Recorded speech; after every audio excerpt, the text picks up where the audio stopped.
Hinigpitan ng seguridad sa paghanda para sa Kadayawan Festival sa Davao City. Sa gitna po yan ng mga batang posible itong targetin ng mga nasa likod ng pambobomba sa ilan pang bahagi ng Mindanao. Mula sa Davao City, may ulat on the spot si Bernadette Reyes. Bernadette?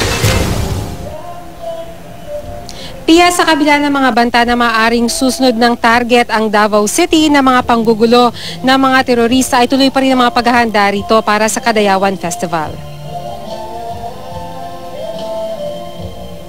Alas 5 pa ng hapon magsisimula ang opening ceremony ng Kadayawan Festival, pero maagang hinanda ang entablado para sa People's Park. Ang hugis fruit basket na entablado magsisilbing hapagkainan ng mga tribo kung saan pagsasaluhan nila ang samot-saring prutas na ani ng Davao.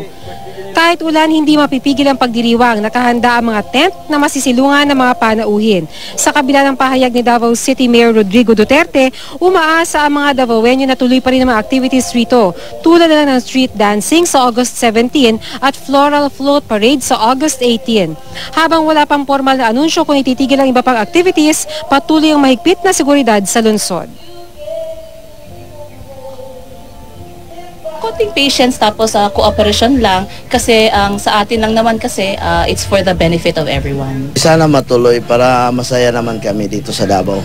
Parang nag-observe ako sa mga tao kung gaano sila yung mga gestures nila, kung may kakaiba ba sila. So kung may makita ko na parang kakaiba, so parang I think parang iwas na lang ako doon.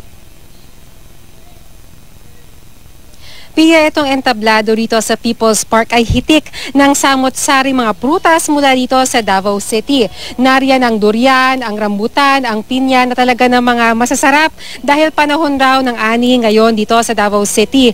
11 tribo ang maghahati-hati niyan dito at bukod din sa partaking ng mga prutas ay magkakaroon din daw ng iba pang mga activities dito na dadaluhan ng mga matataas na opisyal dito sa Davao City. Pia?